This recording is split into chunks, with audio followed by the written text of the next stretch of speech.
Hey y'all, it's Crafty Hope here, and today I'm actually going to show you how I made some jewelry. What?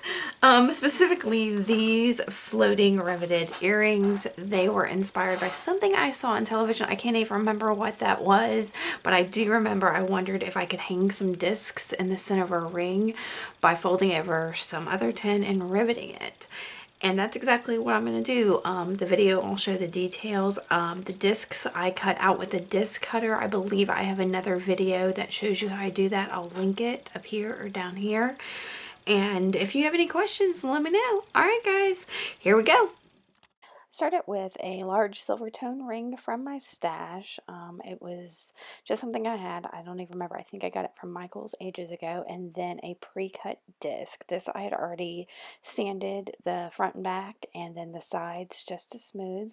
Now the ring is about 1.5 inches in diameter, and then the disc is 1.25 inches. No, 1.125 inches. 1 1/8 inch. Then I have these bits and pieces of scraps that were just sitting off to the side, and so I decided to use one kind of as a template for the width of my foldovers to rivet. And so I'm just taking a fine tip Sharpie and using that to measure the other scraps, and I'm just marking the width down on all of these. I'm not worried about the length yet. I just want to make sure that they all are about the same width. If they're not exact, I'm not super concerned about it, but I didn't want one to be any bigger than the other.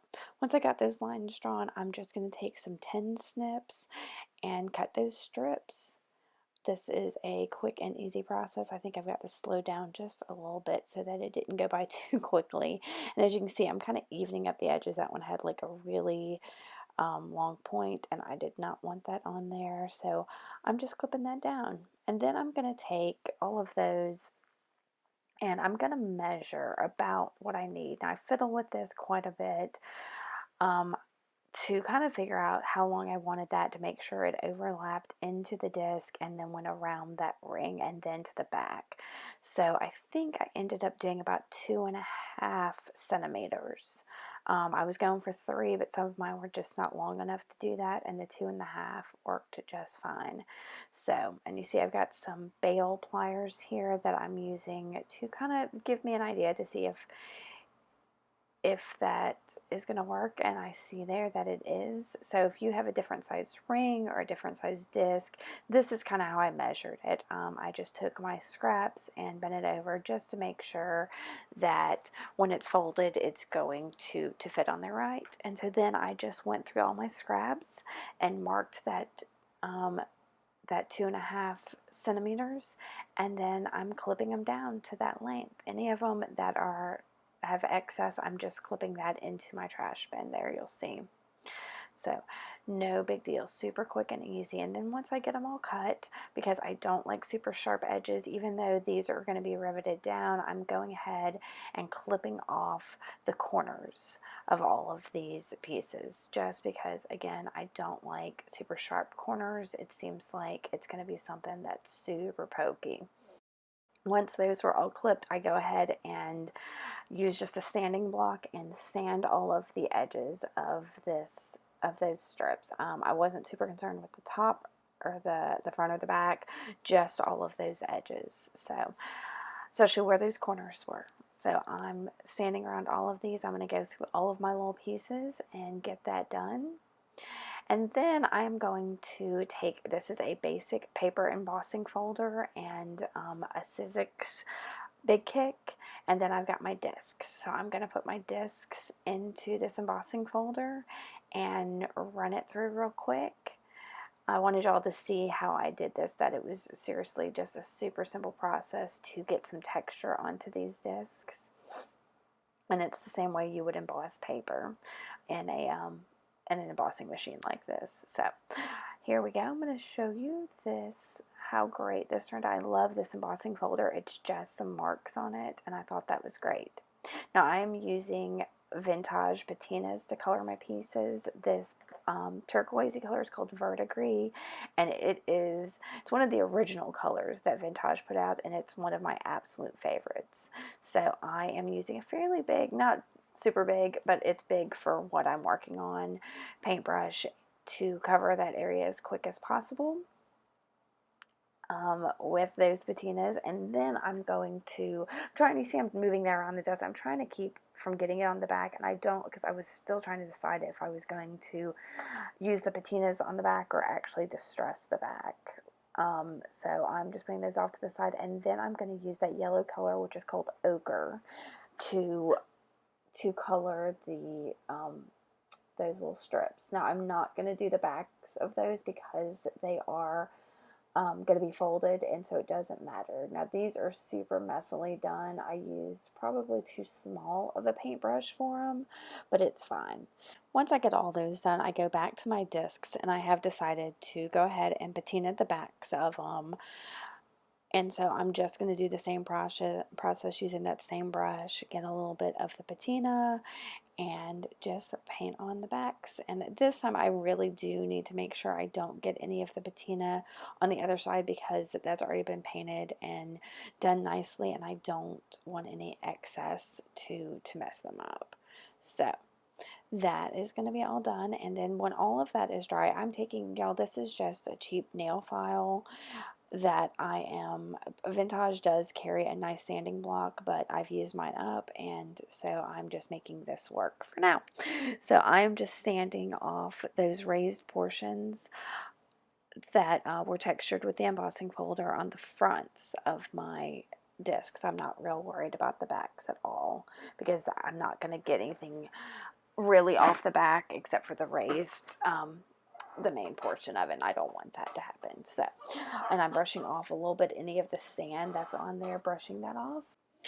And then I come in with my Novocaine Black Patina, and I'm just putting a little in the cap and using a Q-tip to go over the face of my discs, and that's just going to darken up those areas that we sanded off, which is the main reason that I made sure my discs were sanded from the get-go, because I knew I wanted to darken these up. It really just brings something to the whole piece to have that bit of like rustic flair to it. I don't know. And I'm drying that with just a paper towel.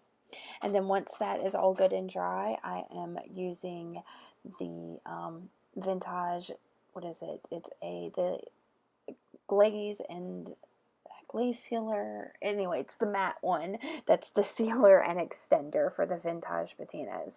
So, and I'm again using not a huge brush, but big enough that it's not going to leave a whole lot of streaks when I put this on there.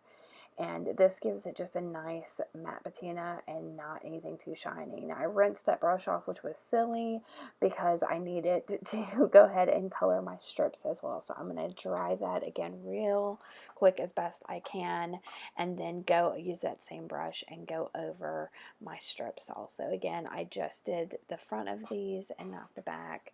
So and so I'm going over those, and once it's dry, I'm going to pull out that same matte sealer and go ahead and seal the backs of my discs. I don't know why I included this in the video. It's kind of a silly portion here, but that way I guess I didn't forget to tell you that I sealed the backs as well. Now here's where everything kind of gets into the more mechanics of how I made this. So the first thing I'm going to do is I'm going to take those are bail making pliers.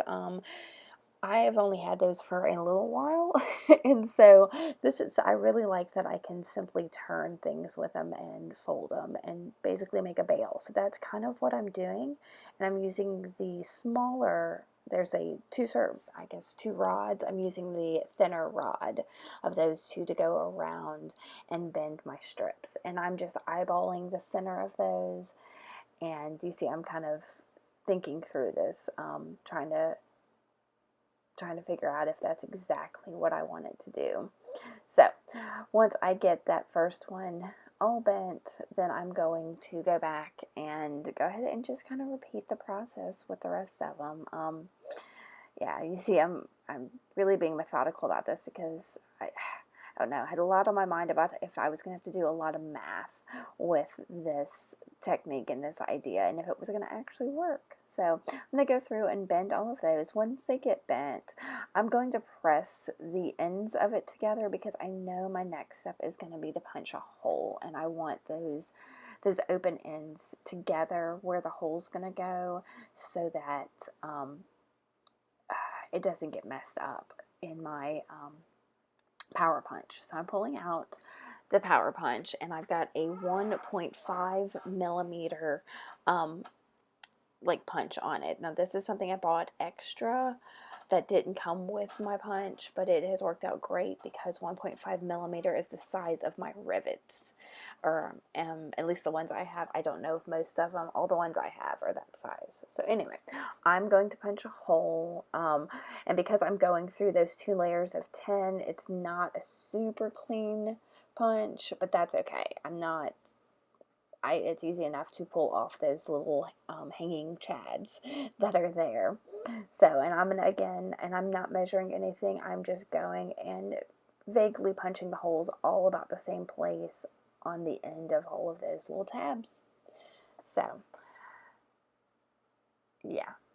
I don't know why, yeah, and see, again, that one didn't. Some of them punched just fine, and some of them I did have the hanging chads. Once those were all punched, I knew it was time to come in and start on the disc. So I am eyeballing this. I am just punching a hole about where I think the first one needs to go, because I knew once that one was in, that's what was going to determine the other two. So I've got my hole punched in my disc and all my holes punched in my tabs. And I'm going to pull out my rivet, and I'm using a bench block, and then I've just got a little hammer that I'm going to use. Oh, and also I'll be using some pretty large wire cutters. So I'm starting from the back and inserting the rivet through the one side of the tab, and then through the front of the disc, and then the front of the tab. Now this was a little fiddly. This first one took me a little while to get the hang of it. The rest of them go really a lot smoother than I would have thought. I thought it was going to get harder to do because it was going to be all tacked in place, but that really actually helped things. So once I finally get my little stack all lined up there on the rivet, I'm going to go ahead and close down that tab a little bit. I don't have to do that with the other ones as much, but with this one I did. And there's my heavy duty wire cutters, and I'm just trimming down my rivet. And then I've got my little hammer here, and that's, y'all, that's a scrapbooking hammer that I got ages ago, and I love it for riveting because it's just small enough for this, but any kind of ball peen hammer would work for riveting. So I get my rivet hammer down, and here I'm going to fiddle because it's not completely secure yet. I can still move that around. I'm going to move things around just a little bit. And then I don't even measure. I am just kind of eyeballing where that next hole needs to be, and I'm going to punch it with here's where I get fiddly with it, because the that tab wasn't hanging exactly how I want it to hang. So I moved it around a little bit on that disc. And then I'm just going to come in and punch in on that next one. And then I'm going to make my little stack again. I'm opening my tab up, and then inserting my rivet, and then putting that over the ring and into my disc, and then pulling over the top of that tab on top of the rivet. And then again, I'm going to trim down that rivet. Well, in a second, I'm pushing down that tab a little bit, and then I'll trim down my rivet, and then I'm going to hammer that secure. Now, sometimes getting the wire cutters to come up just a little bit in order to get it exactly where I want it is sometimes the hardest part, because I only need it to come up like a couple millimeters, and that tiny of a space is hard to do. So there I was trying to decide, maybe I'm done, maybe I'm just going to have the 2, but no, I decided, let me go ahead and try the 3. So I'm just, again, see how I'm eyeballing this? So this third one, I do break out my Sharpie, and I'm going to go ahead and go through that top hole there and just make a little mark where I need to punch. And y'all, I can see it really well on the camera, and I think when I went to do it before, I couldn't see it quite as well. But anyway, so here I am, I'm punching that hole, and y'all see that was a clean punch. I didn't have any problems punching that 10 like I did with the other ones. And then I'm gonna do my little stack again. I'm putting the tab on there, and then I'm gonna use my rivet and go through the tab, the disc, and then kind of pull over again the top of that tab over my rivet, just like that. And see how that went so fast? Those first two took forever, and then when I did the second earring, it really took me no time. So it was just a matter of getting the hang of that.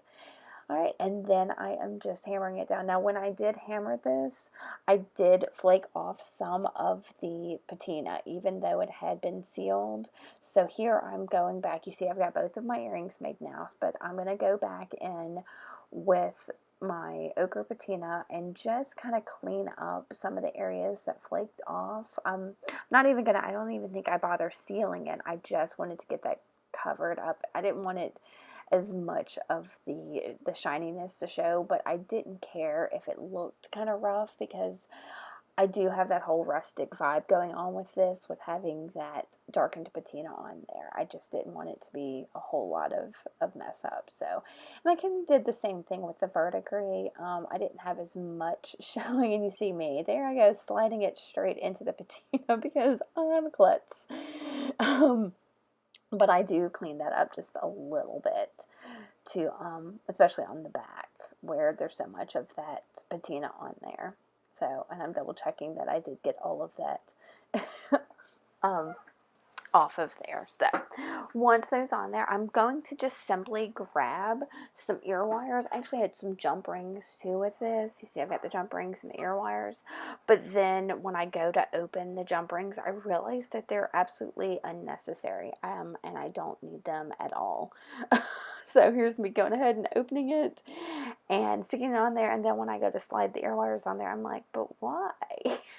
So I take it off, and I'm going to twist open just the loop of the ear wire and close it back. And I'm going to repeat that on the other one. And y'all, these earrings are done, and I love them so much. They are better than I thought I could do from what my first inspiration. So I'm going to give you a couple looks at them. I'd love to know what you think. And if you have any questions, let me know in the comments. Now, if you like this, make sure to give me a thumbs up and make sure to subscribe. And if you want to see more from me, you know, subscribe and hit that bell so you can get notified when I've got more videos up. All right, guys, thanks for watching. Bye.